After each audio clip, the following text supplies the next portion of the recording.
제4강 사스 중첩 규칙 및 속성에 대해서 살펴보도록 하겠습니다. 우리가 일반적으로 보면 HTML은 중첩 규칙이 적용이 되고 표준 CSS는 중첩 규칙이 적용되지 않습니다. 여기서 중첩 규칙이라는 것은 여기 보면 HTML 코딩을 보면 바디 안에 내부 그 다음에 내부 엘리먼트 안에 UL이 있고요. UL 엘리먼트 안에 LI 이런 식으로 이렇게 겹쳐서 안에 이렇게 어떤 중첩 모양의 형태가 제공이 되는 것을 볼 수가 있습니다. 그런데 CSS 같은 경우는 이렇게 되어 있는 것이 아니라 일반적으로 보시면 바디에 대해서 처리를 하고 그 다음에 내부에 대해서 처리를 하고 UL에 대해서 코딩을 설정을 하고 이렇게 되죠. 그래서 바디를 설정하고 그 안에 또 중괄호 안에 내부를 설정을 해주고 또 중괄호 안에 UL을 설정해주고 이렇게 처리가 되지를 않습니다. CSS는.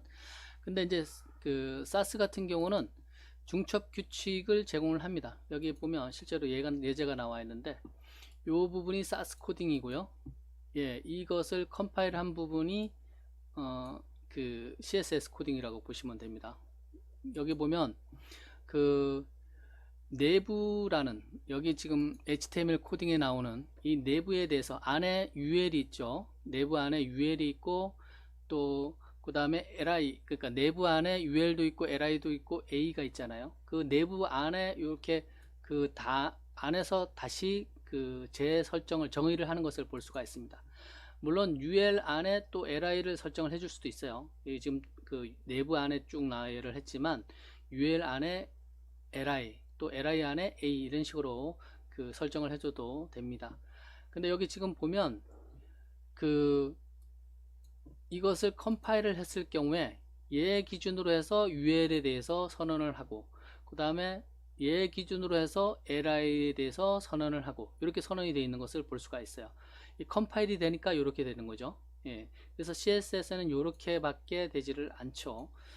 그런데 사스 같은 경우는 중첩이 가능하다 라고 보시면 되고요. 그 다음에 또 우리 CSS 코딩 보면 속성을 보면 접두사가 사용된 부분들이 많이 있어요. 메이커도 그렇고 여기 보면 일반적으로 가장 많은 게 폰트, 흔히 볼 수 있는 거가 폰트 있죠. 폰트 접두사를 기준으로 해서 폰트 패밀리, 폰트 사이즈, 폰트 웨이트 이런 식으로 쭉 사용되는 것들이 있는 것을 볼 수가 있습니다. 속성에 마찬가지로 텍스트도 보면 텍스트 얼라인, 그 다음에 텍스트 트랜스폼, 오버플로우 이런 식으로 앞에 공통의 접두사가 사용되는 것을 볼 수가 있어요.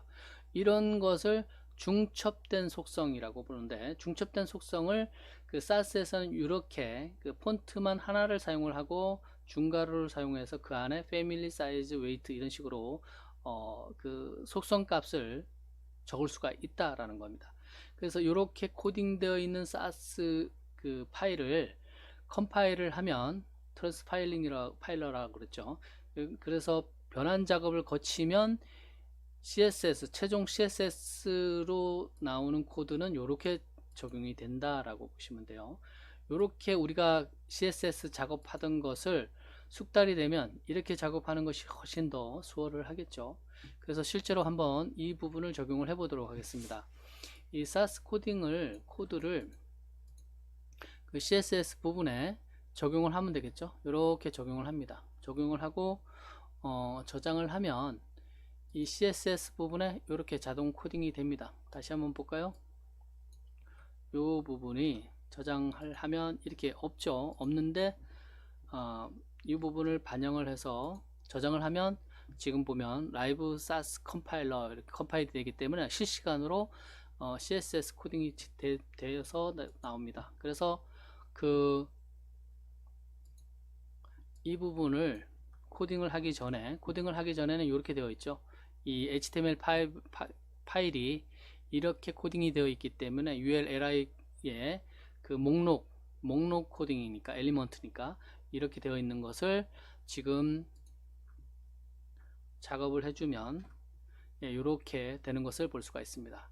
UL에 대해서 마진을 제거를 해주고 리스트 스타일 앞에 붙었던 그 볼릿을 제거를 해줬죠. 그 다음에 LI에 대해서 항목에 대해서 인라인 블록으로 했기 때문에 이게 그 블록 레벨은 그 한 라인씩 이렇게 차지를 했던 거를 올라간 것을 볼 수가 있어요. 그 다음에 이 링크되는 A 엘리먼트에 대해서 블록을 잡아줬고요. 그 다음에 패딩을 줬어요.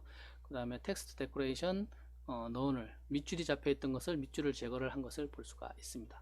뭐 칼라 값도 바꿔줄 수가 있겠죠. 여러분들이 여기서 바꿔주면 칼라하고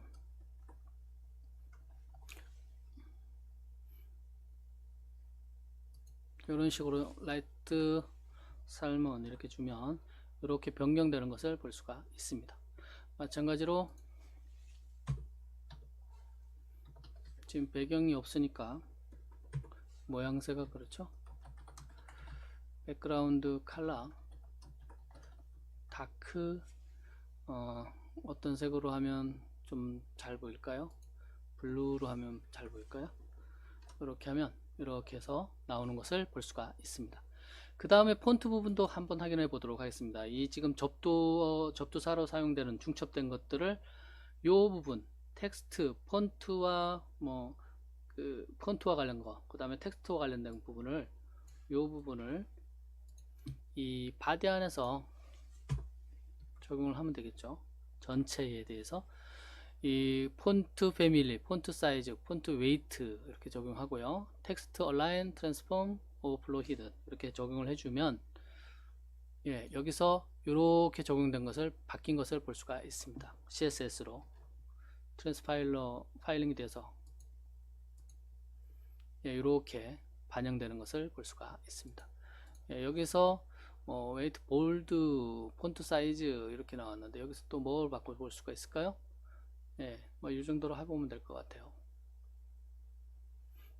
요거를 한글 코딩으로 바꿔줄 수도 있는데 이 지금 폰트 패밀리도 한글을 잘 지원이 되니까 그대로 놔둬도 될 것 같고요. 예, 이렇게 텍스트 얼라인 이 부분은 필요가 없죠. 여기 지금 보면 그 영문 같은 경우는 이거를 어퍼로 한번 바꿔볼까요? 어퍼 케이스로 바꾸면 예, 대문자로 쫙 바뀌어 버린 것을 볼 수가 있습니다. 예, 텍스트 트랜스폼이죠. 텍스트 트랜스폼 어퍼케이스 이렇게 CSS로 자동 실시간으로 변경된 것을 볼 수가 있습니다.